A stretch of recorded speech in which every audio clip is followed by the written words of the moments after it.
교회에 대해서 계속 보고 있는데요. 에베소 교회를 향해서 사도 바울이 편지를 쓰면서 에베소서의 두 가지 기도를 하고 있다는 것을 말씀을 드렸습니다. 다시 한번 그 부분부터 다시 한번 보겠습니다. 첫 번째 기도는 1장에 나오는데요.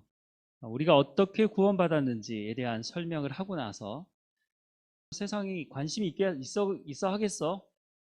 내가 뭐 배운 게 많은 거고 뭐 재산이 많은 것도 아니고 세상 사람들이 날 알아줄 리가 없지, 이렇게 아마 스스로를 평가하는 사람들이 적지 않은 것 같습니다. 하지만 하나님이 보시는 우리는 어떤 존재냐, 하나님이 계획하셨고 예수 그리스도가 그것을 성취하셨고 성령 하나님께서 그것을 지속하며 이루어가게 하시는 분. 그래서 우리가 지금 은혜의 시대라고 말하기도 하고 성령의 시대라고 말하잖아요. 예수님께서 가시면서 보혜사 성령이 오실 것이다.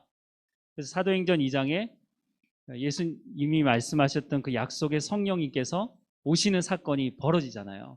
그 이후로부터 성령이 우리 가운데 내주해 계신다고 고린도 전서에 보면 말씀을 하고 있죠.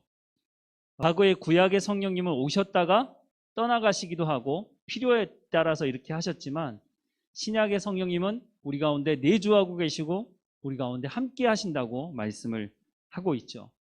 그 성령님이 우리 가운데 충만히 임해야 되는데, 그걸 통해서 어떻게 교회에 닿아질 수 있느냐, 그것을 가지고 사도 바울이 두 번 기도했다고 말씀을 드렸잖아요. 사도행전 1장 15절부터 19절에 이 기도의 첫 번째 기도가 적혀져 있습니다. 다시 한번 보면 이렇습니다. 이로 말미암아 주 예수 안에서 너희의 믿음과 모든 성도를 향한 사랑을 나도 듣고 내가 기도할 때에 기억하여 너희로 말미암아 감사하기를 그치지 아니하고, 우리 주 예수 그리스도의 하나님 영광의 아버지께서 지혜와 계시의 영을 너희에게 주사, 여기서 말하는 지혜와 계시의 영은 성령을 말한다고 말씀드렸죠.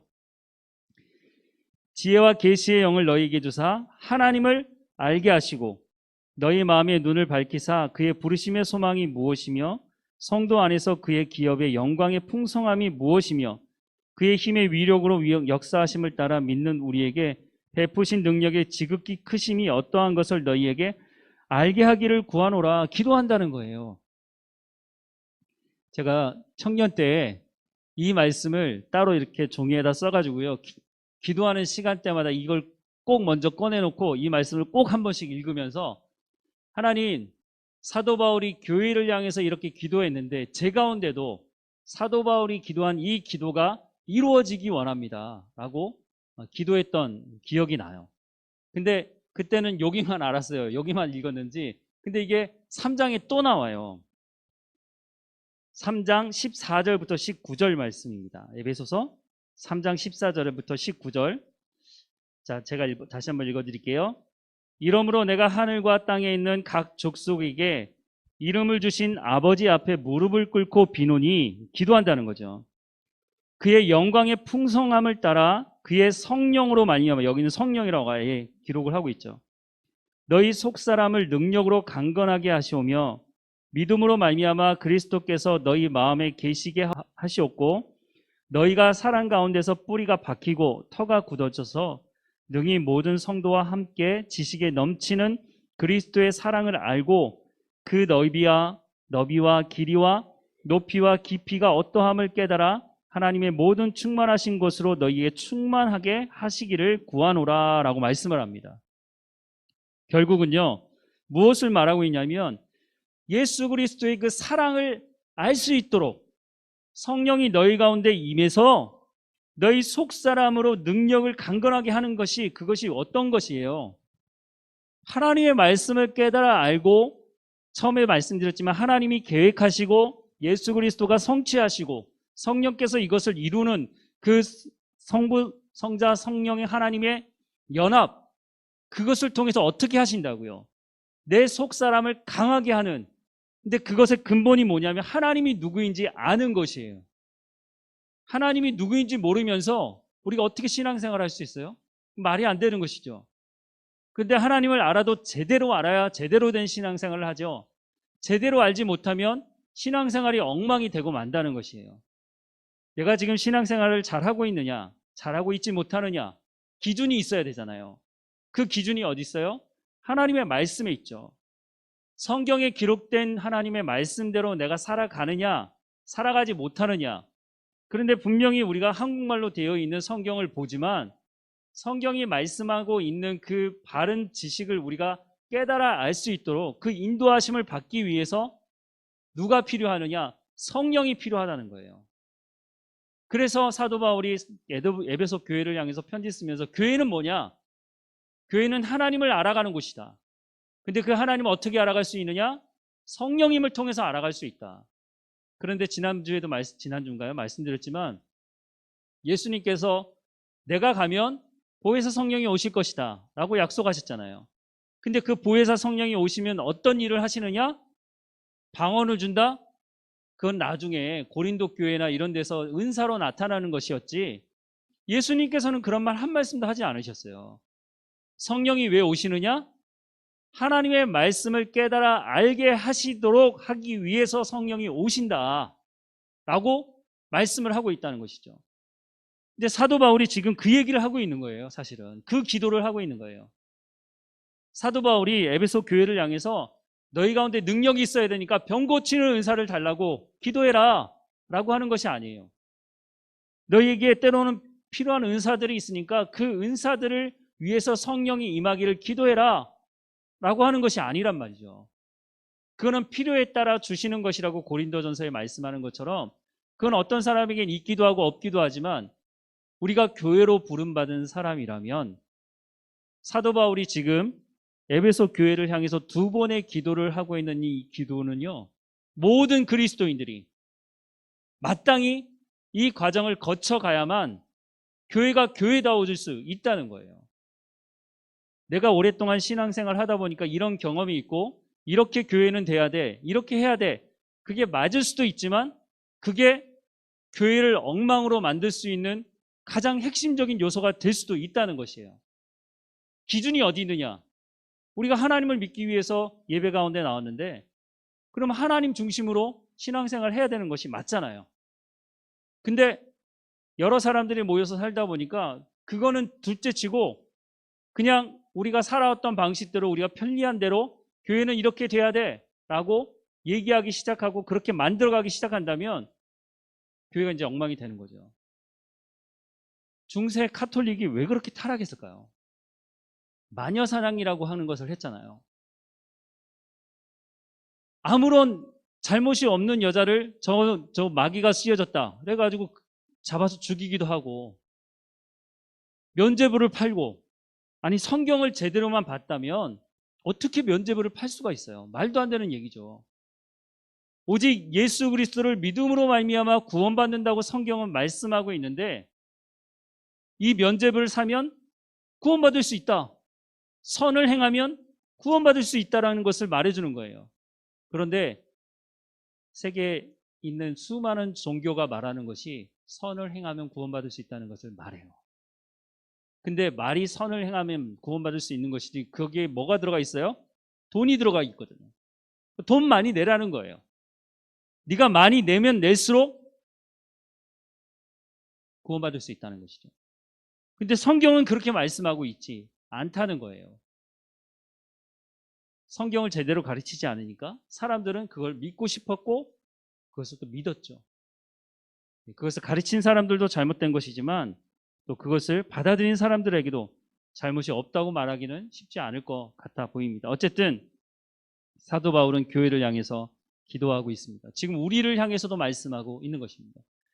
우리가 교회를 위해서 기도할 때 이 기도의 제목을 가지고 기도해야 된다는 거예요. 우리가 사회생활 하다 보면은요, 여러 가지 문제가 터지죠. 늘 뉴스가 있어요. 얼마나 뉴스가 많으면 하루 종일 뉴스하는 뉴스 채널이 다 있겠어요. 처음에는 그런 하루 종일 뉴스한다는 프로그램이 생긴다고 그래가지고요, 하루 종일 할 말이 뭐가 있다고 그럴까 싶었는데 정말 뉴스거리가 많아요. 많은 문제가 터져요. 많은 사람들이 모여 살다 보니까 많은 문제가 터져요. 근데 그 문제가 터졌을 때 보통 그 문제들을 근본적인 문제까지 해결하는 것이 얼마나 있나요? 어떤 살인사건이 나고 어떤 폭행사건이 일어나면 그때는 막 그냥 뭐가 되는 것처럼 막 그냥 기사들이 쏟아지고 사람들이 막 데모도 하고 뭐도 해가지고요. 근본적인 걸 바꿀 것처럼 말하지만 시간이 지나면 어떤가요? 또 그런 일이 또 반복되고 또 그때서는 또 일어나서 뭘 해야 된다, 말아야 된다 말하지만 사실 근본적인 문제를 해결하는 부분들은 거의 없어요. 근데 교회도 그런 것 같아요. 교회에 어떤 문제가 있다. 그러면 드러난 문제만 가지고 사람들이 왈가왈부해요. 이게 맞다, 틀리다, 어디로 가야 된다, 어떻게 해야 된다. 그런데 정작 중요한 것은 하나님께서 뭐라고 말씀하시느냐. 하나님이 교회는 뭐라고 말씀하셨고 그리스도인들은 어떻게 삶을 살아가야 되는지에 대해서 말씀하는 그 말씀을 가지고 서로 말하지는 않는다는 거예요. 참 이상하죠.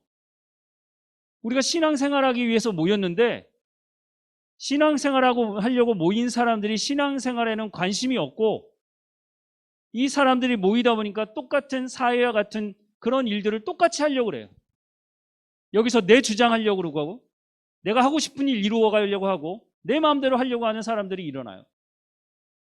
똑같이 사회에서 일어나는 일들이 물론 우리가 사회생활을 하기 때문에 우리가 사회와 구분해서 완전히 동떨어져 살 수 있는 삶을 살아가는 것은 아니지만 우리가 왜 교회에 왔는지 교회가 무엇인지 그러면 어떻게 살아가야 될지를 성경에 이미 다 말씀하고 있는데 왜 자꾸 다른 얘기를 하고 다른 데 관심을 가지고 그게 맞는 것처럼 그게 진리인 것처럼 그렇게 해왔으니까 왜 그렇게 해가느냐는 거예요.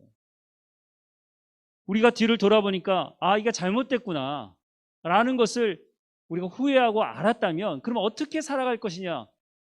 그런데 어떻게 보면요 신앙생활하는 건 쉬워요. 우리가 복잡하게 만들어놔서 그렇지 쉬워요. 왜냐하면 이 성경에 다 기록되어져 있으니까 성경대로만 하면 되는데 성경대로 하고 싶지 않은 거예요. 물론 물어보면 다 그렇게 얘기하죠. 난 신앙생활 하려고 하고 정말 믿음이 있으면 좋겠고 하나님 말씀대로 하고 싶다고 말은 그렇게 하는데 하나님의 말씀을 막상 제시하면 그렇게 살고 싶어 하지 않는 것 같아요. 한 번은 10명의 문둥병 걸린 사람들이 예수님을 찾아왔어요. 예수님이 어떻게 하시죠? 그 자리에서 고쳐주시는 것이 아니라 제사장에게 그게 이제 구약의 법에 정해져 있는 부분이니까 제사장이 가서 너희 몸을 보혈하는 거예요. 그럼 제사장이 보고 깨끗해진 것을 보면 어떤 규칙을 따라서 이제 진행하는 것을 진행하겠죠. 근데 이 사람들이 가다가 자기의 몸에 치유가 된 것을 경험하게 됐어요. 그런데 그 중에 몇 사람이 예수님께 와서 감사함을 표현하나요?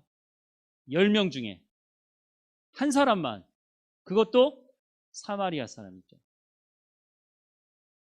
다른 9사람들은 다 어디 간 거예요? 예수님을 왜 찾아온 것이죠? 그 사람들의 목적은 그냥 단순히 병이 낫고자 하는 것이었어요. 근데 그 중에 한 사람은 병이 낫는 것 이상의 무엇을 예수님께 와서 얻어가는 것이에요. 구원인 거죠. 우리가 교회라는 공동체에 와서 왜 신앙생활 하는지에 대해서 다시 우리 스스로에게 물어야 돼요. 나는 왜 교회에 오는가? 왜 이 시간에 집에 편안하게 그냥 쉴 수 있는 시간들을 있는데 왜 하나님 말씀을 듣겠다고 내가 왜 이 자리에 오는가?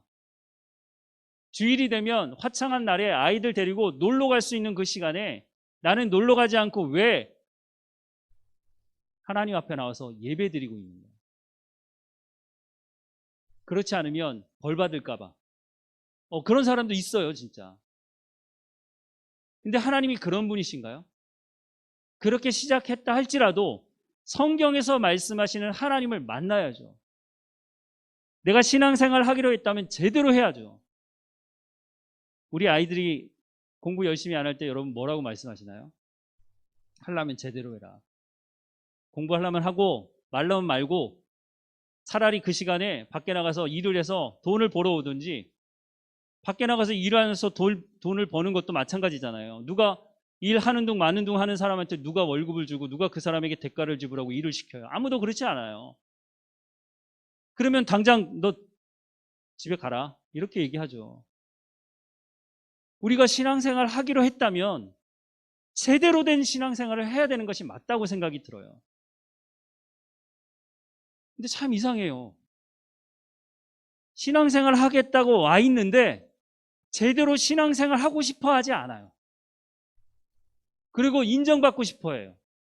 사람들로부터 뭔가 내가 이런 존재야 라고 하는 것에 대해서 인정받고 싶어 하지, 더 이상 내가 헌신하거나 내가 더 이상 하나님 앞에 더 복종하면서 순종하면서 하나님의 일들을 이루어가고 순복하는 삶을 살아가고 싶어 하지는 않는다는 거죠. 자기 나름대로의 선을 거나요, 선을. 그래서 그 선을 넘어오지도 못하게 하고 내가 그 선을 넘어가지도 않으려고 그래요. 적당한 선을 쳐두고 그냥 거기에 만족해서 이 정도면 되지 않을까? 라고 생각하고 사는 거죠. 이전에 한번 말씀드렸지만 요즘은 교회에서 치리라는 것이 거의 사라졌어요. 성경에도 치리에 대한 부분을 말씀을 하고 있거든요. 우리 헌법에도 규정을 하고 있고. 그런데 치리를 하지 않아요. 왜 하지 않을까요? 말을 안 들어요. 그리고 치리를 하면요, 교회가 이곳뿐이야? 하고 다른 교회 가요. 그러면 다른 교회는 새 가족이 왔으니까 그냥 그 사람이 어떤 치리를 받았는지 묻지도 않고 따지지도 않고 그냥 또 받아들여줘요. 근데 안에서 새는 바가지는 밖에 나가서 새게 되어 있어요. 그것이 신앙적인 생활하는 데 있어서 문제가 되기 때문에 그것을 고치기 위해서, 당신이 신앙생활 하기 위해서 이곳에 왔기 때문에 그러면 신앙생활 잘할 수 있도록 돕기 위해서 이렇게 하십시오라고 했는데 그렇게 하지 않기 때문에 그 사람 때문에 다른 사람에게도 신앙적인 잘못된 영향이 가기 때문에 그것에 대해서 치리하는 거예요. 근데 그것에 대해서 받아들일 생각이 없는 거죠. 그 말은 무슨 말이에요? 나는 신앙생활 하고 싶은 생각이 없어요. 그냥 온 거예요. 나 건들지 마세요. 우리 스스로에게 다시 한번 질문해 볼 필요가 있습니다. 우리 스스로가 교회로 부름받았는데 과연 내가 교회이냐? 그럼 나는 교회로서의 삶을 살아가고 있느냐? 에베소서를 통해서 교회는 이런 곳입니다. 교회는 성령이 임해야 되고 그 성령을 통해서 하나님이 누구이신지 알아가야 하고 그 하나님의 사랑, 예수 그리스도의 사랑의 깊이와 넓이와 그 길이와 그 모든 것이 어떠함을 깨달아 알을 통해서 결국은 무엇을 이루어내야 돼요? 내 삶의 현장에서 교회다운 그리스도인으로서의 삶을 살아내야 하는 것이에요. 그렇게 살아가는데도 정말 정신이 없는데 교회에 와서 지지고 볶고 싸우고 내 주장하고 그럴 시간이, 그런 여유가 있나요? 근데 고린도 교회가 그랬단 말이에요. 고린도 교회는요, 어떻게 보면요, 다른 교회에 비해서요, 혜택을 많이 받은 교회라고 할 수 있어요. 고린도에는요, 사도 바울이 1년 6개월 동안 가르쳤죠. 아볼로라고 하는 성경의 해박한 지식을 가지고 있던 사람이 이곳에 와서 하나님 말씀을 가르쳤어요. 사도 베드로도요, 이곳에 와서 하나님 말씀을 전할 기회가 있었던 것 같아요. 그런데 이 사람들이 하나님의 말씀을 깨달아 알고 하나님에 대해서 알지 못하고 그렇게 정말 그 당시에 최고의 하나님 말씀을 전하는 사역자들이 와서 말씀을 전했음에도 불구하고 어떻게 했죠? 파를 만들었어요. 나는 바울 선생님이 1년 6개월 동안 가르쳐준 사람이야. 난 바울파. 나는 사도 베드로, 예수님의 첫 번째 수제자. 그 베드로를 통해서 말씀을 들은 사람이야. 나는 베드로파.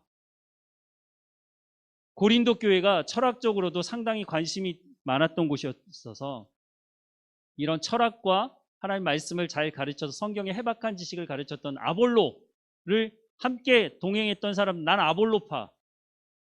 그러면 아볼로파도 아니고 베드로파도 아니고 사도 바울파도 아닌 사람들은 나는 그리스도파. 야, 예수님 믿어야지. 이 그리스도파를 만들어 서로 치고받고 싸우고 문제가 일어난 것이에요. 교회의 모습이 아니기 때문에 사도 바울이 뭐라고 말하죠?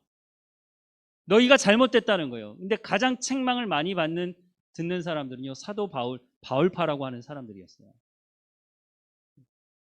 근데 어쨌든 사도 바울이 거기서 말하는 게 뭐예요? 교회의 하나됨에 있어서 말하는 거예요. 교회가 하나 돼야 되는데 어떻게 하나 될 것이냐? 이렇게 네 개로 쪼개진 파가 하나 될 수 있을까요?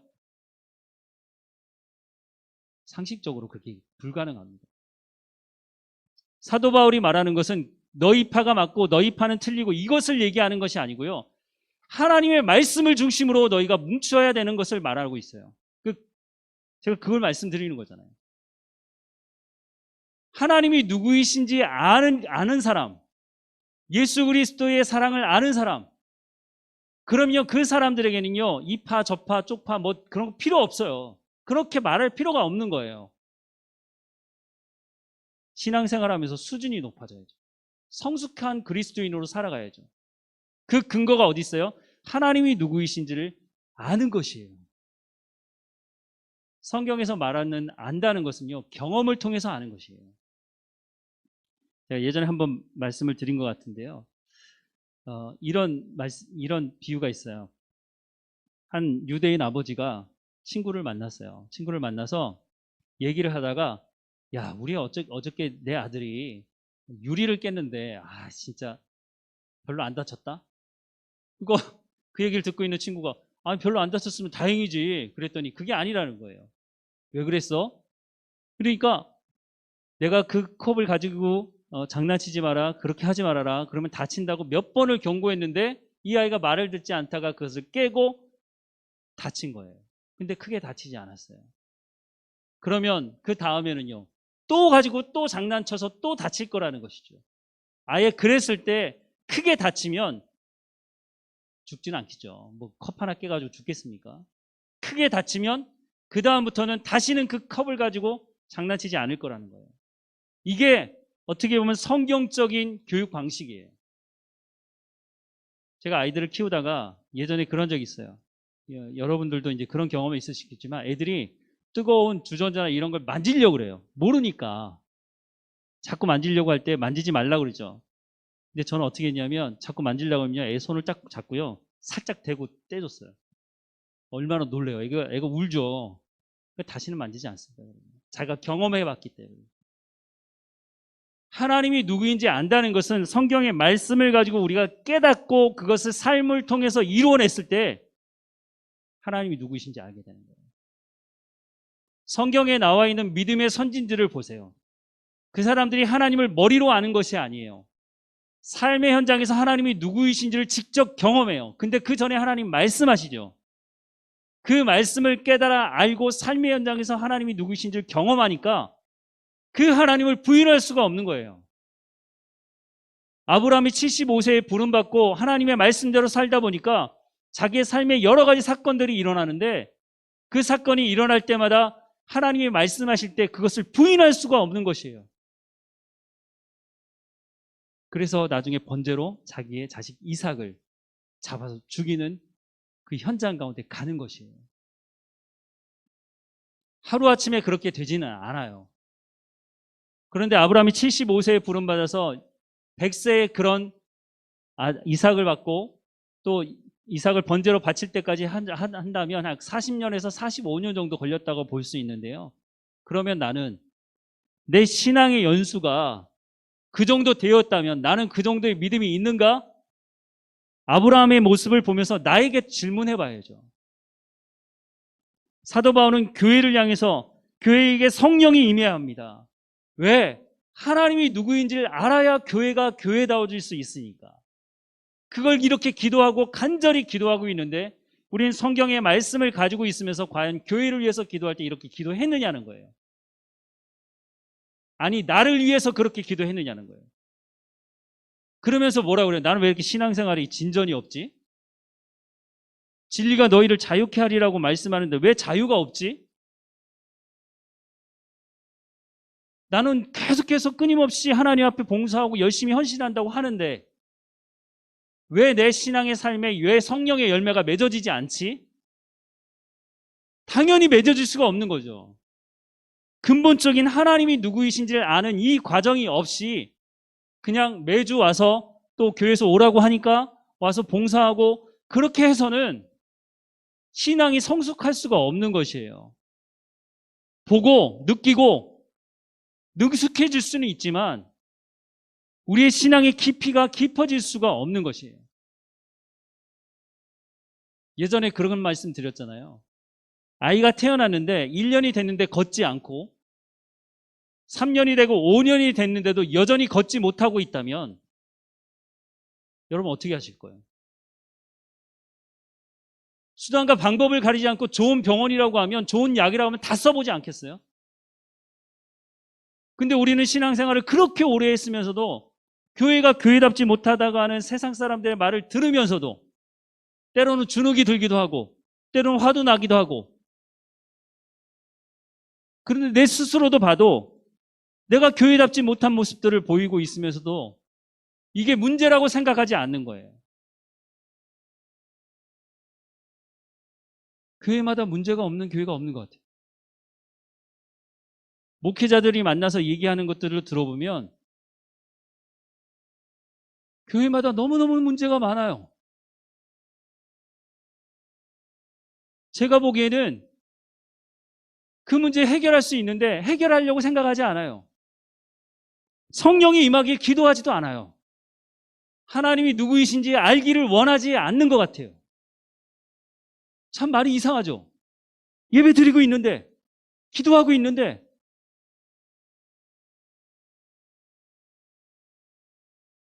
우리 삶이 변화가 없잖아요. 사도 바울은 이렇게 기도하고 있는데, 하나님이 누구이신지 알아야 됩니다. 그래야 모든 문제가 여기서부터 해결될 수 있어요. 아마 하나님이 누구이신지 모른다고 자꾸 말씀을 드리니까 열받아 하시는 분이 있을지도 모르겠어요. 아니, 목사님 너무 심한 거 아닙니까? 하나님 누구신지, 내가 그래도 교회 신앙생활한 게 몇 년인데, 내가 설교를 얼마나 많이 들었는데, 내가 매일마다 기독교 TV 틀어놓고 맨날 설교 듣고 있는데 내가 하나님이 누구인지 모른다고요? 그러면 사도 바울이 말하는 것처럼 열매로 보여주세요. 열매가 없는데 할 말이 없죠. 포도나무의 가지에 열매가 없으면 어떻게 한다고요? 땔감으로 쓸 거 외에는 다른 데 쓸 데도 없어요. 포도나무는. 포도나무는요, 포도 열매를 맺어야죠. 내가 삶을 살아가는 현장에서 당신은 그리스도인입니다라고 하는 평가를 들어야 됩니다.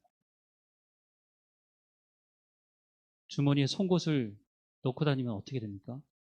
뚫고 나오게 되어 있습니다. 문제가 있다고 말할 것이 아니라 내가 정말로 하나님을 알고 있는가? 내가 정말로 하나님을 알기 위해서 기도하고 있는가? 지금 내가 기도하는 기도의 내용에 하나님, 정말 하나님을 알고 싶습니다.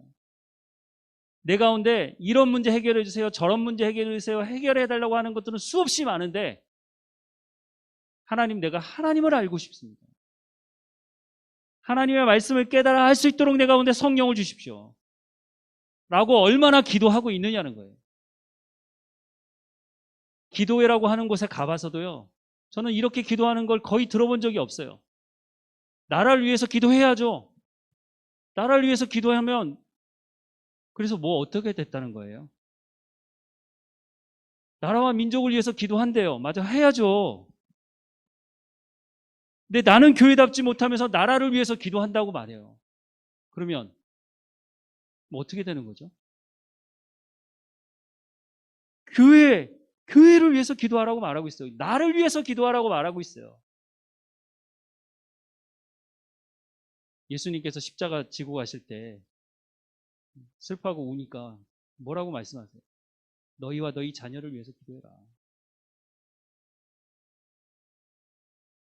우리가 너무 중요한 것을 놓치고 이상한 것만 붙들고 해결하려고 들고 있어요. 이게 해결이 되지 않으면요, 하나님이 누구이신지를 내가 알지 못하고 내가 그렇게 신앙생활을 하지 않으면 여기서부터 모든 문제가 일어나게 돼 있어요. 기득권을 주장하고 자기가 하고 싶은 대로 하려고 그러고 교회를 엉망으로 만드는 게 다 여기서 나와요. 제가 보기엔 하나님 모르는 거예요. 하나님 모른다고 그 사람들은 얘기하면 자존심 상하게 하고 무슨 말을 그렇게 하느냐고 말할지 모르지만 아까도 말씀드렸지만 그러면 열매로 보여달라는 거죠. 하나님을 알고 계시는 그 열매를 보여달라고. 교회에서 그렇게 설치고 사람들한테 그렇게 많은 사람들을 갈라놓고 이간질하고 그게 열매예요? 하나님께서 교회로 그렇게 해서 열매를 맺으라고 말씀하셨어요? 아니잖아요. 말로 사람들에게 상처 입히고 어렵게 하면서 자기 주장하면서 나는 하나님의 말씀대로 살고 있다. 거짓말하는 거죠. 어디 하나님의 성경에 그런 말씀을 하고 있어요? 그렇지 않아요. 로마서 말씀을 한번 찾아보겠습니다. 로마서 8장입니다. 로마서 8장 26절 말씀부터 한번 보세요. 제가 읽어드리겠습니다.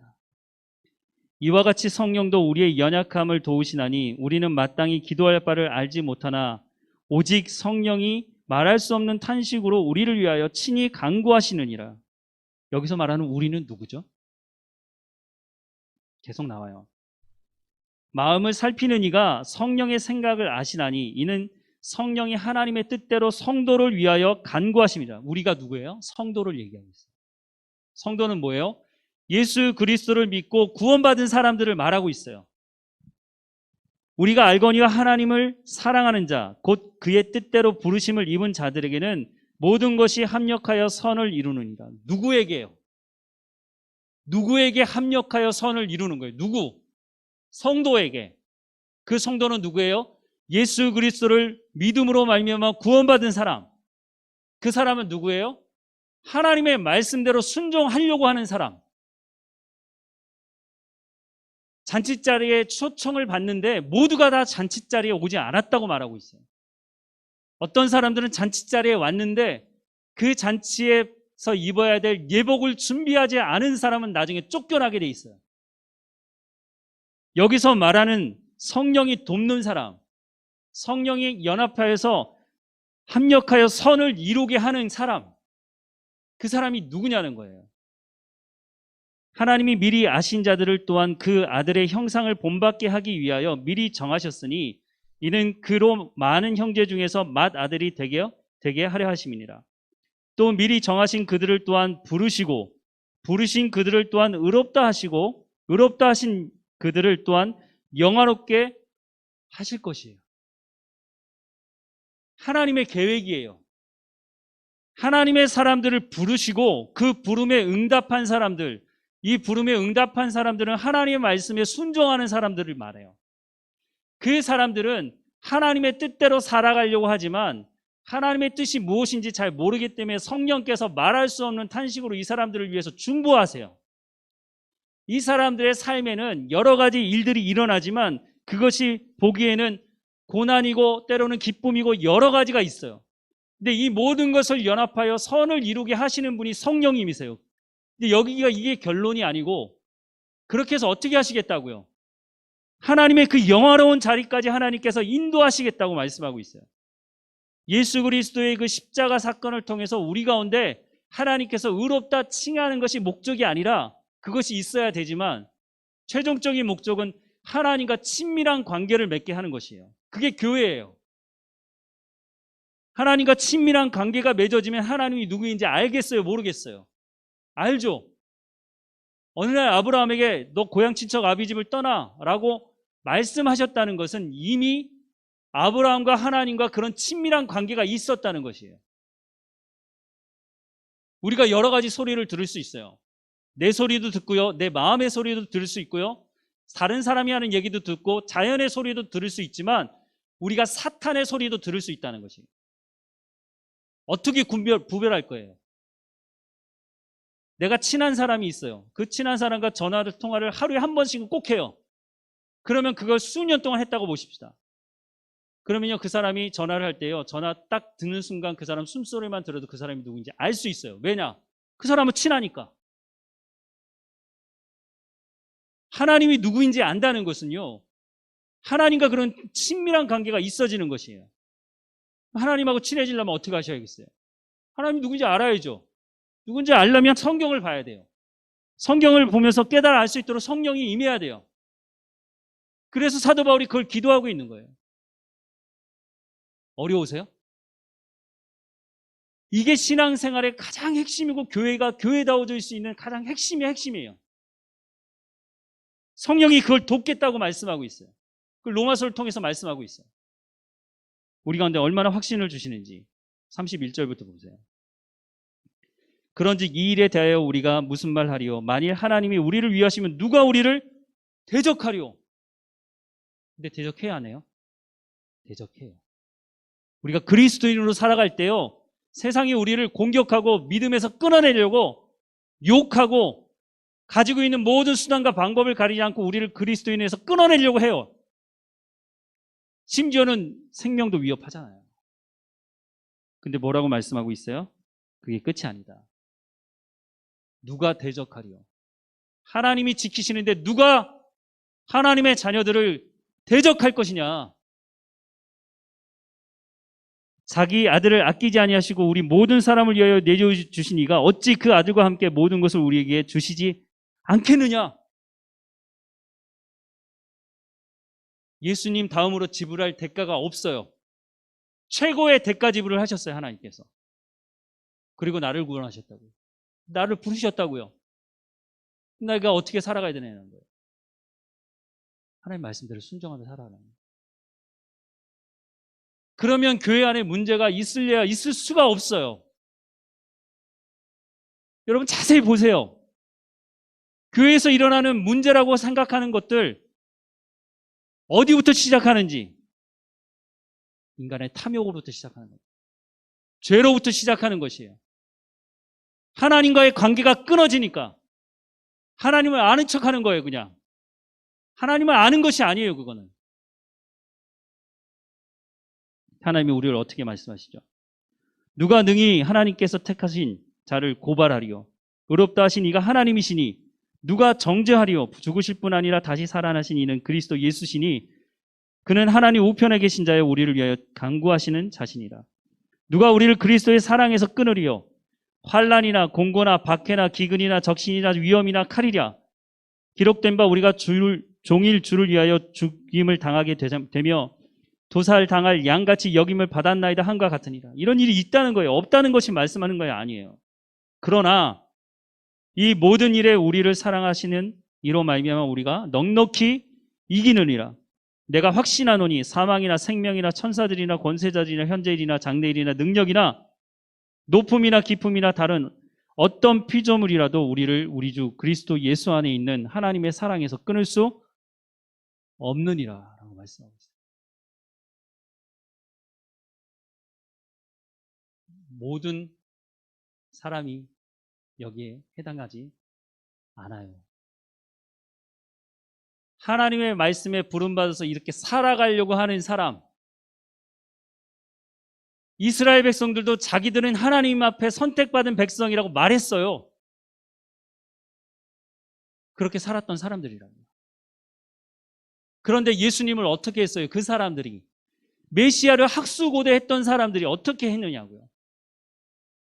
하나님의 말씀을 전하는 예수님에게 침뱉고 채찍질하고 십자가에 못 박아 죽였잖아요. 누가요? 이방 사람들이요? 아니요. 하나님의 백성이라고 하는 사람들이, 메시아를 고대하던 사람들이 메시아인 예수님을 죽였다고요. 오늘 교회가 교회답지 못하면, 하나님이 누구인지 모르고 성경에서 말씀하신 말씀대로 순종하지 않으면 교회의 그 전통이라는 것을 가지고, 교회에서 살아왔던 그 습관을 가지고, 교회에서 가지고 있던 그 기득권을 가지고 예수님을 십자가에 못 박아 죽일 수 있다는 것이에요. 모르면 가만히 있어야 되는데, 가장 위험한 사람이 어떤 사람인지 아십니까? 무식한데 권력을 가지면, 무식한데 힘을 가지면 그것만큼 무서운 것이 없습니다.